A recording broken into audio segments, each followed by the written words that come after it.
Well, hello and welcome to the second of our Interstate Passport webinar series. The webinar today is an overview of the Interstate Passport for registrars and institutional researchers. This webinar is being recorded and will be made available at the URL that is listed on the slide by tomorrow, July 28th. Following this webinar, I will send out an email which includes that link as well as a link for a survey which we really hope that you will fill out. If you have any questions throughout the presentation, write in your question in the question box listed on that GoToWebinar panel, and it will be brought to the presenter's attention. I'm delighted to introduce to you the first presenter of this webinar, Pat Shea. Pat is the Director of Academic Leadership Initiatives here at the Western Interstate Commission for Higher Education, and among the responsibilities that she takes on is the role of the Principal Investigator for the Interstate Passport Project. Welcome, Pat. Thanks, Kate. And I see we have people here from the East Coast all the way to Hawaii. So wherever you are, good morning or good afternoon. We're delighted to have some time to spend with you today. So there are I'm joined by two co-presenters, Roland Squire, who has just retired as the University Registrar for Utah State University, and he's been involved with the development of this Interstate Passport initiative since its beginning. And we also have Michael Torrens, who is the Director of Analysis, Assessment, and Accreditation at Utah State University. And Michael has also been very involved with this project, heading up the analysis of data that we've gathered in the pilot project to help form this Interstate Passport. So welcome, Roland, and welcome, Michael. So Thank you. What we're going to do today is sort of divide this presentation into three parts. So I'm going to give just a brief overview of what the passport is, and then Roland is going to talk about the registrar's role in the project, and then Michael's going to talk about what we've learned in the tracking process for the pilot and how that helps to inform what we'll learn going forward in the tracking process, the academic progress tracking for the passport. So what is the Interstate Passport? It is a new framework for block transfer of lower division general education based on a set of agreed upon learning outcomes and transfer level proficiency criteria. And the purpose is to develop a system that focuses on ensuring quality and streamlines pathways to graduation. The goal being to accelerate and streamline transfer by eliminating the unnecessary repetition of academic work after students transfer. There are several different characteristics of the Interstate Passport. First of all, this is a grassroots initiative that was originated by the chief academic officers in the WICHE region to advance friction-free transfer for students in the region and beyond. So what is WICHE? WICHE is the acronym for the Western Interstate Commission for Higher Education. It is one of four regional compacts that were established by the U.S. Congress in the early 1950s as a mechanism for sharing information and resources in the higher education community within the region. So the WICHE region starts with the Dakotas and moves west to include Alaska and Hawaii. And although this initiative began in the WICHE region, it has expanded beyond the WICHE region now and has become a national initiative. So in its early days, it's been designed by faculty, registrars, institutional researchers, and advisors. Each of those different communities helping to shape the portion of the passport where they are most involved. And it has been rolled out in phases over a 5-year span. We started work on this in 2010 when the chief academic officers in the Wichita region came to a meeting here and said, we need to fix transfer. Too many of our students are having to repeat learning already achieved when they transfer. And this was primarily something we were hearing from the chief academic officers at the 2-year schools. And they said we need a new system, but that we have to have our colleagues from the 4-year schools at the table in order to figure out what this new system might look like. And so that meeting was in 2010, and we had a 2-year and a 4-year representative, and they could choose a transfer and articulation specialist from each of our 15 states, come together to come up with the vision for what this new framework would look like. And so over a period of days during that meeting and then conference calls and months of back and forth, we ended up with a vision that we ultimately sought funding for. And the chief academic officers asked Wichita to manage this project for them. So when we first started, we heard that, you know, we really don't have a transfer problem, or we really don't have much interstate transfer. And we've learned that by looking at some of the data collected by the National Student Clearinghouse, that the amount of interstate transfer is really growing in our country. So when we started in 2010, we were looking at about of 33% of students who transfer, about 27% of them were crossing state lines. So that is about 9% of the students were crossing state lines. In a more recent study from 2013 and 14, we learned from the National Student Clearinghouse that those students who graduated during that academic year with a 4-year degree, of those students, that 14.6% had prior enrollments in another state. The other sort of myth we encountered when we first began working on this, that transfer is mainly from a 2-year school to a 4-year school. And while that, if you look at this study from the National Association of College Admissions Counselors, you'll see that 53% of transfer students in the 2014 academic year study were coming from a 2-year colleges, but 47% of transfer students were coming from other 4-year schools. We also learned that with the decline in enrollment, an increasing number of 4-year schools are very interested in recruiting transfers to their institution. 58% according to this study.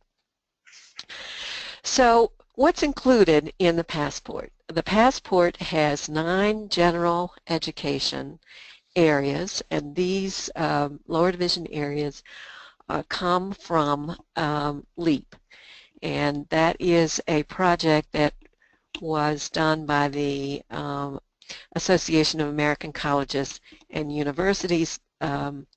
LEAP stands for Liberal Education in America's Promise.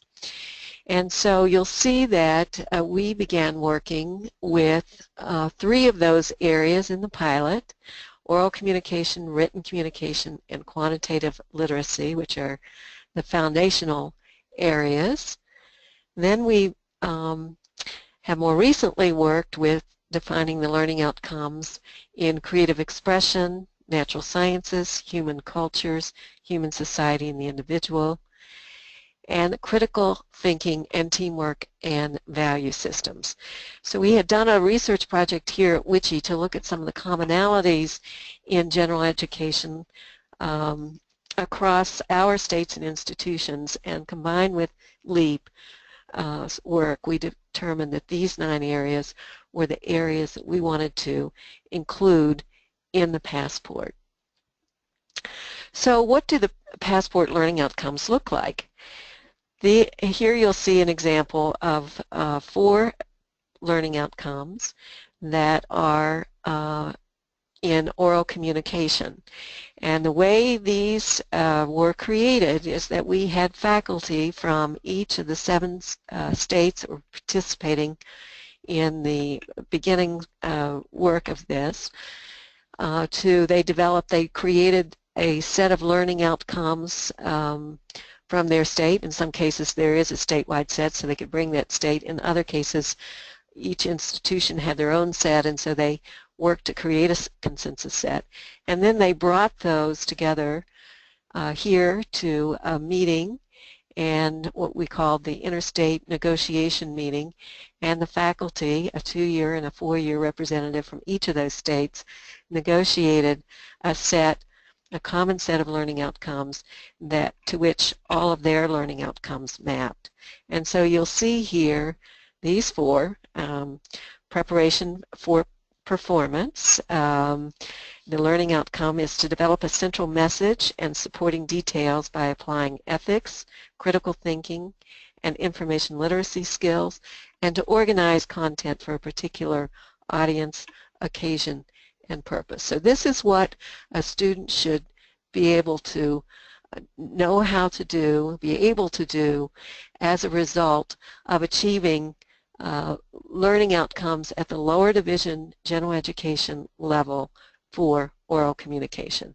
And so there are the additional ones there that you can see on the screen for oral communication. So each of those 9 areas that we just saw that are included in the passport have a set of learning outcomes that the faculty agreed represented those currently used by institutions participating in the project. So then the way the passport works is that faculty at an institution that wants to participate in the Interstate Passport network determines how they prepare their students to achieve those learning outcomes. And this is what we call the passport block. So in this example from Laramie County Community College in Wyoming, and this is just an excerpt of that block because there would be courses or learning opportunities listed for all 9 areas, you can see that students in some cases have a course that is required in oral communication, for example, and written communication. But in quantitative literacy, they may have some choices that they can take. And the choices often have to do with pathways that a student may be on. So if a student, for example, is going into engineering, the student may want to be taking some calculus courses, whereas a student that is taking a psychology pathway may be taking introductory statistics. And either of those pathways will achieve the learning outcomes for quantitative literacy.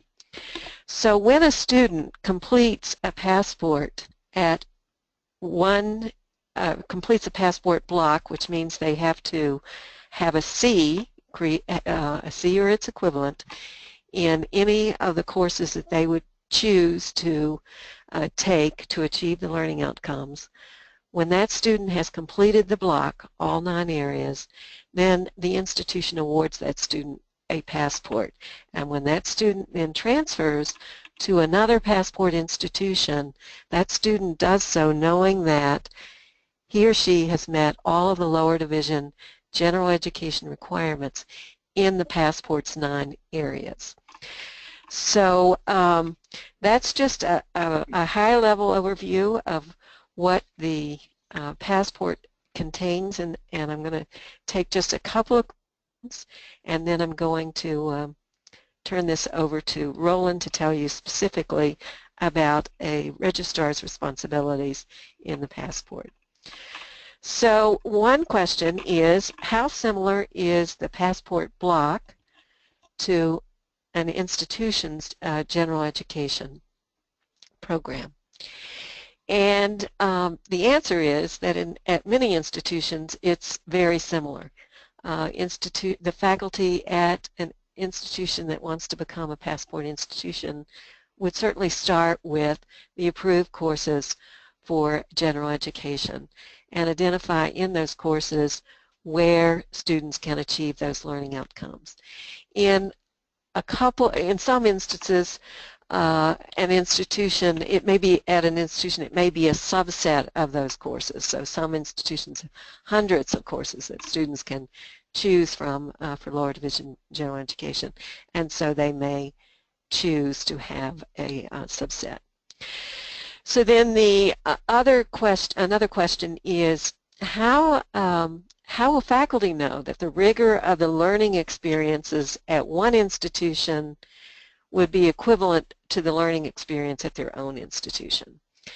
And the passport is built on the principle of trust but verify.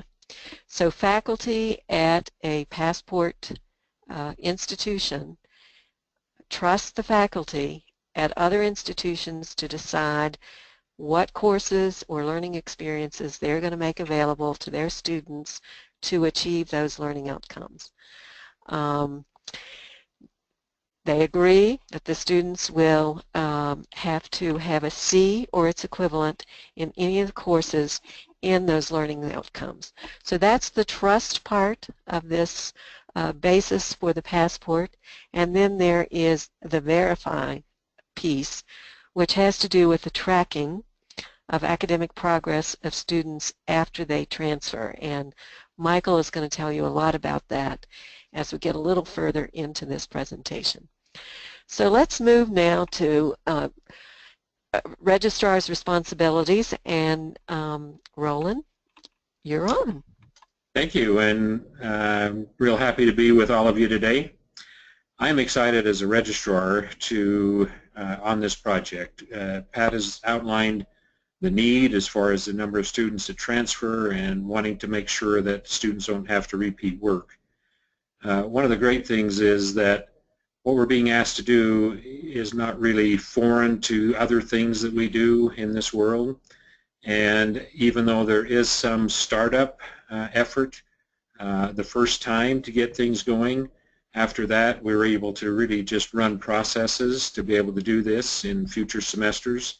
So there is definitely some work to do up front, but after that then we can really run processes to be able to continue on. So for students at that institution, so native students, each term they need to identify students who meet the requirements for the passport. And again, that's something we do all the time, whether it's seeing whether students are qualified for the honor roll or a number of other things that we do. So that's easy to identify the ones that have met the requirements.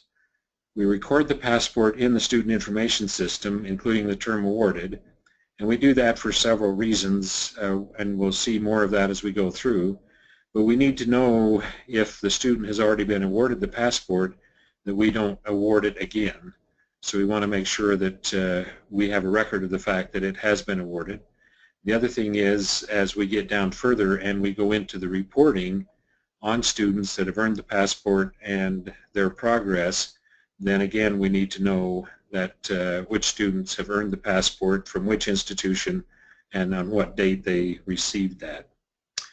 We also send a file to the National Student Clearinghouse containing the information similar to what we would do with a degree verify. The purpose of this is so that as we look further down, then as institutions have students transfer to their institution, they can do a student tracker type request to be able to see which students have earned the passport and therefore be able to treat those students accordingly. So we send a file to the National Student Clearinghouse on students that have earned the passport. We also show the passport on the transcript, and later on we'll show an example of how we're recommending that be done. And this is so, this is so that students have that as they can see on the passport, and that is also a good information for schools that students are transferring to in case they have not recently done a student tracker request to the clearinghouse. They'll be able to see on the transcript that the student has indeed has the passport and be able to treat their degree progress accordingly. Also then to inform students when they have earned the passport, and this is really left up to the institutions as to how they want to inform them. Some may want to do an actual certificate, some may just do an email. That's up to the various ones to decide how they want to inform the students. The next thing then is for looking at students that transfer in. So if we can go to the next slide.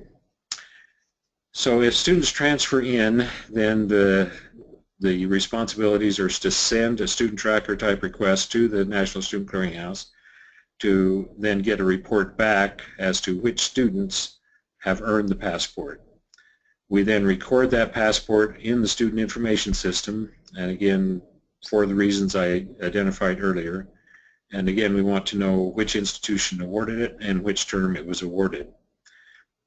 We also then need to ensure that students who earned the passport do not need to repeat those learning objectives. And when possible, it would be good to be able to do that within the degree audit system so the students can see how they are progressing toward it. It's felt that this is a good milestone for students that may be working to an associate degree or onto a bachelor's degree, that this would be a milestone that would help them recognize the progress that they have made. The next thing would be in tracking academic progress. And in this case, what the requirement is to each term or end of year, send a file of de-identified student academic progress to the Clearinghouse. And the Clearinghouse will actually do the reporting. In the pilot, there was a lot of work involved by registrars in filling out templates and so forth, and having to make decisions on which category to include a student in. As we're implementing into the production system with a partnership with the Clearinghouse, this has been extremely simplified to where we do an extract, which again we do those all the time. We do an extract of this de-identified student data and send to the Clearinghouse, and the Clearinghouse then will make all of the decisions and do the work to be able to do the reporting. The information that goes to the Clearinghouse needs to include the passports awarded, the awarding institution, and the date awarded, as well as the detailed academic history of the students. This next slide is an example of what we're seeing as probably the best practice for showing it on the transcript, showing it as a comment, Interstate Passport, Gen Ed awarded December 2016. That title may be varied a little bit as we move forward, but that is the idea, and we'll be finalizing what we say is the best practice there. But that would be the area that we would show that it is the Interstate Passport and again a date that it was awarded. The next slide shows an example of at least how Utah State chose to do things in recording it into the student information system, showing it as a pseudo course, and you can see it there. So a student transferring in from Salt Lake Community College, we show that they received the passport. This again was in the pilot. But you can see we have all the information we need, that it was the passport was awarded. We know which term it was awarded in and which institution awarded the passport. And the next slide is just an example of the degree audit. And this one was done early in the process, but it shows the ones that Pat had on her slide as far as the areas, the learning objectives. And it's possible then into the degree audit to have a section of the degree audit that is specifically for the passport. And again, it really relates to the university's lower division general education requirements. So this would be a good way then that the students and the advisors are able to easily see on whatever basis they want their progress toward completing the passport.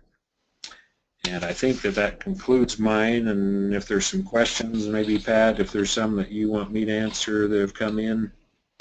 Yes, Roland, we have a couple that I'd like for you to answer. We know from looking at passport blocks from institutions that the passport consists typically of somewhere between 30 and 39 credits. So the question is, what if an institution where the student earns a passport requires 30 hours to earn it, but that student then transfers with the passport and 36 hours are required? How does that work for a registrar? Okay, so I think that's a good question. I think what's important is to separate two different things. With the passport, what the passport does is really not credit driven or dependent on credits. The passport says that the student has met the learning objectives, and so the receiving institution of that transfer student should, in their general education requirements, indicate that all of those learning objectives have been met. And then in most institutions, they will also articulate the courses, and the purposes of articulating the courses is so that those credits can be counted toward their 120 credits that they need for graduation. Some of those courses may fulfill a major requirement, or they could even be an elective course. So there's two separate processes. One is the passport, and the passport simply says that these learning objectives need to be marked as met.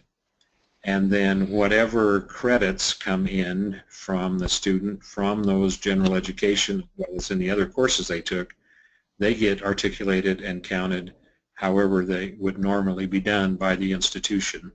But we just separate it so that the point is that the articulation of the courses does not impact whether the gen eds are met or not. That is a separate operation. Great, thank you. So here's another question. What if a student is working on earning a passport at one institution, but then has to move before that student completes it, and they transfer to another passport institution? What happens in that instance? Okay, the passport really goes as a block. So in those cases, then the institution that they are transferring to will articulate the courses, and they will then have to look to see which of those courses actually meet any of the learning objectives at that institution. So in order to take advantage of the passport, the student does need to complete the entire passport before transferring to another institution to then have those requirements shown as complete at the receiving institution. Okay, thanks. So now let's turn to Michael and find out a little bit about how the academic progress tracking works and the awarding of passports, how they are counted. Michael? Thank you very much. I want to open by giving a little bit of history of Utah State's involvement in the data collection and reporting piece of this project. We volunteered to be the central data repository for the WICHE Passport program, and in practice what that meant was we needed a way to collect information during the pilot about the efficacy or potential efficacy of the passport, and also the ability of institutions to report on it. So the way that worked is we distributed a set of Excel templates that went out to each institution, and I want to open by kind of thanking the registrars and the institutional researchers. I think Roland sort of referred to this obliquely. It was a fair amount of work for registrars and institutional researchers to figure out those definitions, and the reporting during the pilot period, which was just on the 3 foundational skills, so not the full 9 passport block, but the 3 foundational skill passport block. We had registrars and institutional researchers reporting out aggregate numbers.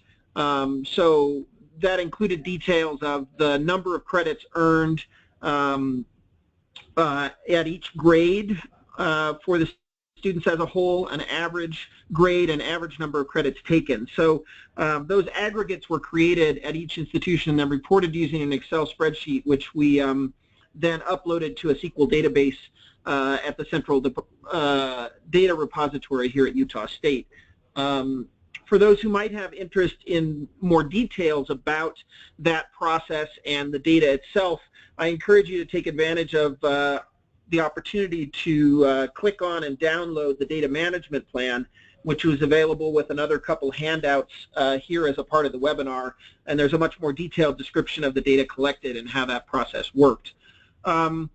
So the graphs I'm going to be showing you now are summaries taken from the Central Data Repository on the Passport pilot. So we had a total of more than 7,000 of those foundational skill passports awarded during the passport period. You can see that a majority of passports were awarded in the state of North Dakota, followed by Utah, Oregon, and Hawaii, then also awarded passports. I would point out that we had both 2-year and 4-year institutions reporting during the pilot period. We had 4 2-year colleges, primarily community colleges, reporting, and we had a total of 9 4-year colleges that were represented. So as we'll see in this next slide, the results for the passport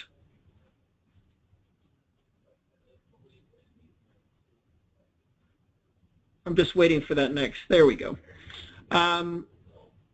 So the reporting that was done during the pilot period, each institution reported on 2 terms of students after they earned a passport or after they transferred to an institution with a passport.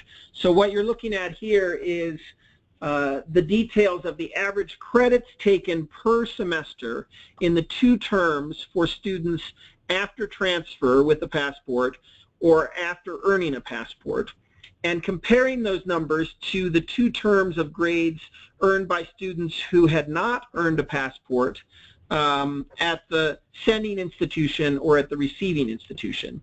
So you can see we have stay at the native institution, students with no passport, students who received a passport. And then we have transfer to a passport institution, students who transferred with no passport, and students who transferred with a passport. And I want to be cautious about the findings from the initial pilot phase because the number of students that we had transferred during that period of time was less than 100. So the N is relatively small. But in terms of the average credits taken, you can see that students that transferred with a passport took more than 2 credits more on average in the semester after they transferred and in the subsequent semester to that. So if we go to the next graph here, we have information about the average GPA, and what you'll see at the bottom here is we have the N's actually for the number of students. So there were 1,340 students who received a passport at the native institution. Sorry, can you back up? 156,000 who had not yet earned a passport, and then in terms of transfer between institutions, we had 87 students who received a passport and transferred to another passport institution, and more than 14,000 then who transferred without passports. And although it looks like there's a slight difference in terms of the average GPA of students earned with and without a passport after transfer, given the small n, we didn't find that to be statistically significant. So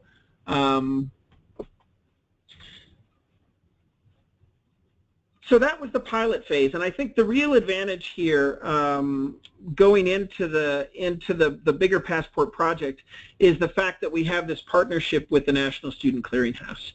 And so I heard repeatedly from institutional researchers who were participating during the pilot that the ad hoc nature of the reporting was a burden, that having to pull data down just for the passport students and then create aggregates and report those on an Excel spreadsheet was a difficult and sometimes time-consuming process for some institutions. And what we have with this partnership with the National Student Clearinghouse is really an opportunity to leverage the nationwide systems and kind of standardized file formats that are used for things like Degree Verify and Reverse Transfer and Student Tracker.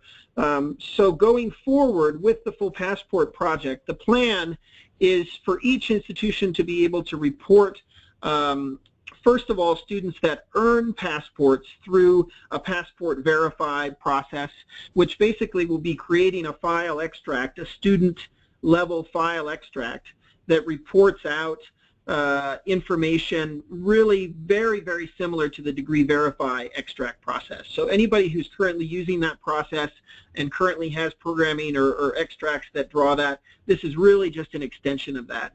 And then on the student progress side, which is part of Pat's conversation about trust and verify, we really need to know how students are doing. Individual institutions, for example, when we send students, when students transfer from Utah State University to another school within Utah or even outside of Utah, I would really like to know how are they doing. And for the passport, the expectation is that it is helping more students graduate in the end because they have less hurdles in terms of completing their foundational coursework to be able to get to work on the degree and complete the degree. In order to really know that, we're collecting information about degrees awarded, but that has a lag. If it takes 4 years or 6 years, or in Utah, in some cases 8 years, on average for a student to complete a 4-year degree, that's a very long period of time to wait before you see the outcomes to know whether students are gaining a benefit from the passport, that the passport program is being successful. So the academic progress tracking and reporting is designed to provide a proxy for student success by looking at average grades and average credits taken and, in fact, individual grades awarded for each student after transfer. So that work is going to be done by reporting through a modified version of the reverse transfer file format for the National Student Tracker. So what we're looking at is a program where programming can be done once, whether you're in a Banner or a PeopleSoft or another SIS system, and then that student-level data is going to be sent through a secure connection to the National Student Clearinghouse, and that information that is sent is de-identified. So the FERPA issues are resolved by not identifying the student information that's sent to the National Student Clearinghouse, and they will then provide reporting out to each institution. So for institutions, you control that data that's sent to the National Student Clearinghouse, and you have access to that data at any time. So in addition to providing regular annual reports, the National Student Clearinghouse is also going to make that database of de-identified student information available. So I can go in and look and see how our USU students are doing after transfer. And that is a piece of information for when they transfer to passport institutions. And that's a piece of information that I've never really had available to me before. I can use Student Tracker to see whether they're attending another institution, whether they graduated from an institution, but to have information about 2 semesters of academic progress after transfer is very valuable to me to know that our passport students are achieving in the way that we expect them to be achieving at their transfer institutions. And so as a part of developing that file format, under the pilot we had very limited information. Since we were only looking at total aggregates, we were not able to answer questions about are military veterans performing differently, are low income, using Pell eligibility as a low income indicator, are those students doing as well? Are first generation students doing as well? Men and women, race, ethnicity, degree level, the starting GPA when they transferred, the GPA earned prior to transfer, the total credits earned prior to transfer. Those are all things that are part of the student level de-identified data that's being provided to the National Student Clearinghouse. And so that information then is available to me for those students after transfer. So I can make sure that our students are doing well and that we've prepared them well with the passport to be successful after transfer at another institution. And I think that's particularly important for all institutions, especially community colleges. And that's information that I, as an institutional researcher, really haven't had access to. And I'm excited, to be honest, to be able to start going in and looking at those questions. So the way it works is every institution will submit grades for transfer students for their classes for 2 terms after transfer for both students that earned a passport and students that didn't earn a passport. And in exchange, every sending institution is going to receive a report back from the National Student Clearinghouse that tells them how their students are doing in aggregate at each of the institutions that they transferred to. Institutions also have access then to this de-identified database of data. And so when I met with the institutional researchers and we talked about what we wanted to be able to see, I think we probably came up with a dozen or 2 dozen different kinds of crosstabs or reports that we'd like to be able to see. You'll be able to do those reports as an institutional researcher for your students from that de-identified data. So you want to know about female low-income military veterans, you can actually do that cut as long as the aggregate from that is large enough that we're not potentially exposing any de-identified data. And the Passport Board then receives annually a report on the progress of students based on their sending institutions. So each sending institution sends their students out to a number of different other passport institutions, and then the Passport Review Board receives a report on that academic progress for each sending institution to ensure that the quality of the passports that are being awarded match the expectations of all of the participant institutions. So I think we have, so in summary, the partnership with the National Student Clearinghouse enables us to really scale this nationally. So we're going to more than a dozen schools. We could have hundreds or even thousands of schools. They really are the only folks that have a system that's set up that is secure, that has a standardized file format, and that 95% of institutions, higher education, accredited higher education institutions in the U.S. use in one way or another. It leverages Passport Verify, which is very similar to Degree Verify for the reporting of passports awarded, and the academic progress tracking actually leverages the file format from the reverse transfer, so that you'll be able to send extracts in that same way to the National Student Clearinghouse with that de-identified data, so protecting your students' data, resolving any potential FERPA concerns. And then in exchange, you have access to that de-identified data for your students, and you'll also receive annual reports from the National Student Clearinghouse on how your students are doing after transfer. So I'm very excited about the project.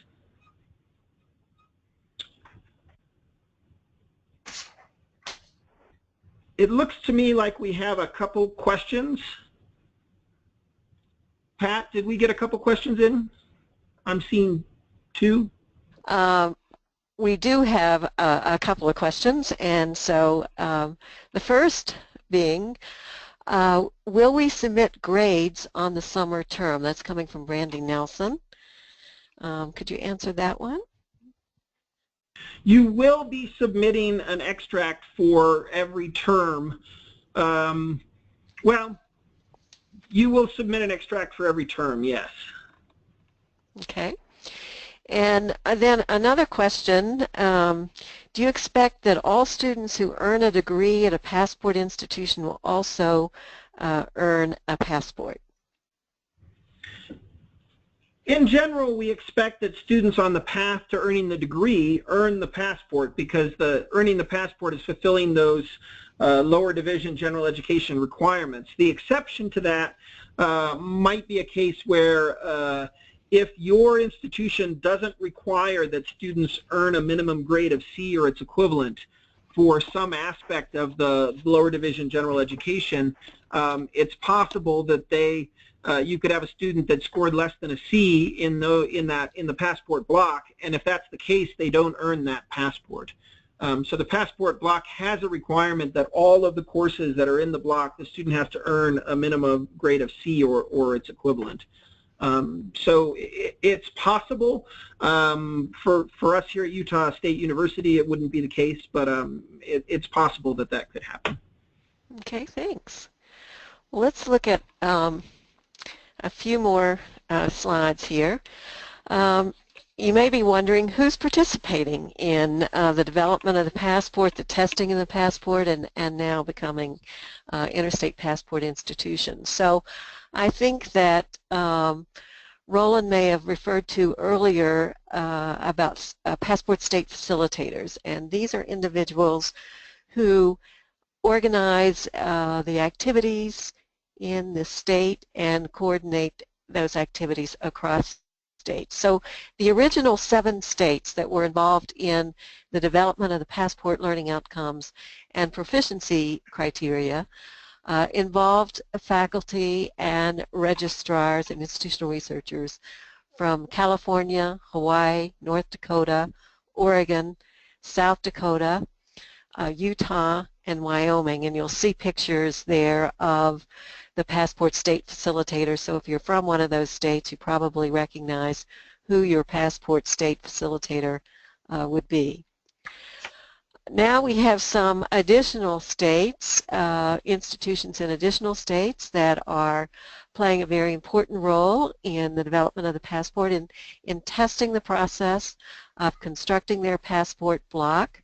Their faculty was not involved in the development of the learning outcomes, so they're testing out the process of looking at those learning outcomes, comparing them to their own, and identifying courses or learning opportunities that by which their students could achieve those learning outcomes. And those states involve Arkansas, Idaho, Indiana, Kentucky, Ohio, Virginia, and I just realized that my red and blue states have no other significance. Just want to point that out at this point. Now let's go to the next set of states. We have what we're calling our states that are involved in an assignment mapping project, and this is a pilot. And these states, Colorado, Montana, and New Mexico, the green states you see there, their faculty are looking at the assignments that they use in their courses to for students to demonstrate that they have achieved the learning outcomes. And they're involved in a pilot where they are rating their own assignments and rating some of the student artifacts that respond to those assignments, and then they're cross-rating them with faculty at the other 5 institutions. So in each of the states we have faculty from a 2-year school and from a 4-year school, and they're doing it in about half of the learning outcomes. They're doing it in 4 areas, just to see if a tool like that might be useful for faculty as they are determining which courses they might want to include in their passport block in the future. So that's a year-long pilot project, which is actually, the real work is just kicking off next week, and will conclude in December of 2017 with recommendations from the faculty involved in that project, as well as from Peter Ewell, who is at NCHEMS, who is heading up the scoring exercise and the use of rubrics that he's designed for this particular process. So why become a passport institution? Well, there's a number of different reasons that we've all alluded to throughout this, but just as in summary, it facilitates transfer across state lines. In many states, institutions have worked and made great progress in recent years to try to smooth the transfer process within the state. But as we've seen from the statistics before, there are many students who are transferring across state lines, sometimes because they want to, sometimes because they have to. And finding and creating a system that would streamline that transfer process is what the passport is about. Now, although it is intended to focus on be an interstate solution, we have had some institutions and states say that they think that it could also be beneficial to them in their own state. So this particular transfer process, by focusing on learning outcomes, it's focusing on quality, it's focusing on outputs rather than inputs. Currently the course-by-course articulation is primarily based on reviews of syllabi, and in some cases that may or may not relate to the experience the student has in learning in that particular course or learning opportunity. And the passport looks at what has a student learned and what kind of academic progress are they making as a result, and sending that information back to the sending institution so that it can be used for continuous improvement as appropriate. And the passport also adapts to higher education's changing landscape. We're seeing more competency-based programs developing, and so it's providing more flexibility there. It embraces assessments of different types. The faculty at each institution determines what courses their students will take. It determines what assessments they will use. So it's recognizing individuals, institutions' autonomy in making those decisions. So when an institution becomes a member of the Interstate Passport Network, which just became something that was available to institutions, and it's now available to all regionally accredited, not-for-profit, 2-year and 4-year institutions, public and private, in the United States, can now apply for passport status. And in order to do that, the faculty at the institution looks at the passport learning outcomes and determines whether they are congruent with the passport, their learning outcomes are congruent with the passport learning outcomes and not in conflict, constructs their passport block, which is a list of learning experiences, a menu of learning experiences courses by which a student can achieve the learning outcomes in those 9 knowledge and skill areas. They agree to award the passport to those students who earn it and to record it on the transcript. They also agree to recognize that incoming students with a passport will have met all of the lower division general education requirements in the passport's 9 areas. Student will not have to repeat any courses or take additional courses to meet those requirements. They agree to track and share data on academic progress, which Michael took you through, and this agreement is one that is for a 5-year term and renewable at the end of that 5-year term. So the timeline for implementing the passport, spring and summer are the institutions that were involved initially in this project have been working on constructing their passport blocks. Now some newer institutions are also beginning to work on that. For those institutions that sign the Memorandum of Agreement, they will be able to award the passport in fall 2016 for the first time. Many of those institutions are institutions that were involved in the pilot, so the students have earned part of the passport by being involved in the pilot, and so it's possible that they will actually complete a passport in fall. This November and December, National Student Clearinghouse will have up their Passport Verify service, will be available, and institutions will, for the first time, submit their data to NSC's Passport Verify service for those students who have earned a passport.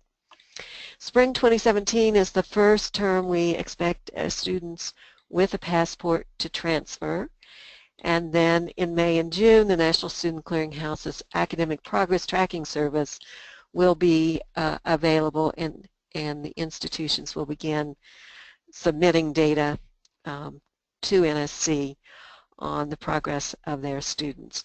So the application process is ongoing. You can find the application online. You can also find the Memorandum of Agreement online. So if you have any questions about what the institution is agreeing to, you'll find all of that information there, as well as a number of resources to help you, and I'll tell you a little bit about that in a minute. So just in summary, the role of the different parties at an institution in preparing to join the Interstate Passport, it begins with faculty. Faculty review the passport learning outcomes for congruence. They construct their institution's passport block. The administrator applies for passport status and signs the Memorandum of Agreement. Academic advisors inform and advise students about the passport, what it means and how it works. And registrars and institutional researchers determine which students have achieved the passport, award the passport, and inform them that they have received it, and then track the academic progress of passport students by sending that data on to the National Student Clearinghouse. So I'm going to stop for just a second and take a question from Christopher Singh that says, is this slide deck available to share with others on campus? And the answer to that is yes, Christopher, as well as this particular webinar is being recorded, and the recording will be available for your use as well.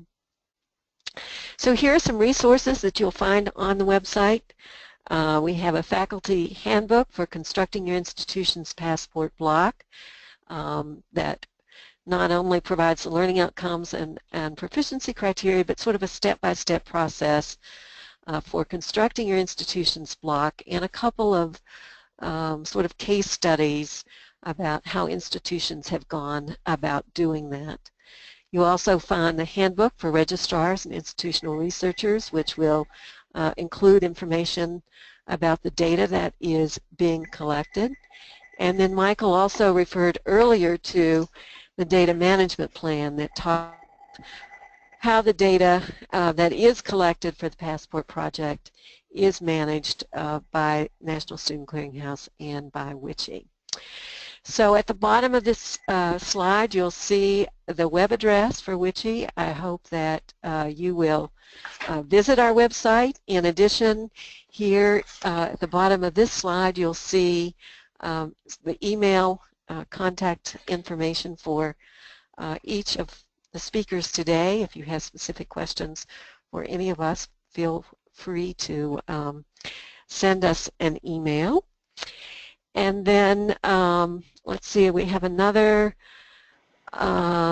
question here from Robert Loveridge. Students being eligible for fall 2016 or in the past course could be for students at any level, freshman, sophomore, junior, senior, correct. And yes, that would be possible for institutions that have their passport block defined and where those courses have not have addressed those learning outcomes throughout that entire period for which those students would be eligible.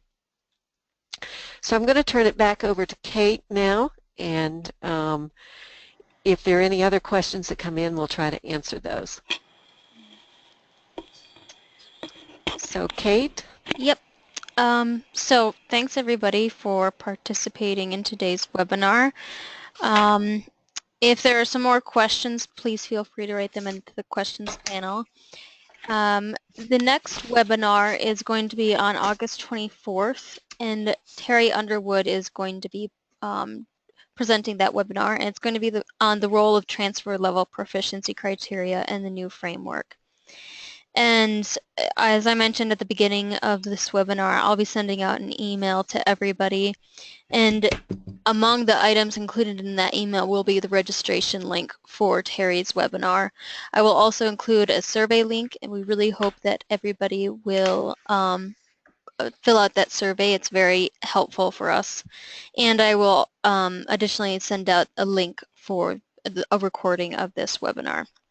So I'm going to put myself on mute for just a few seconds to see if we get any more questions. Okay, thanks, Kate. So the evaluations are really helpful to us. And so if you could fill those out, we would really appreciate it. So are there any other questions for Michael, for Roland, or for me? Or for Kate about future webinars?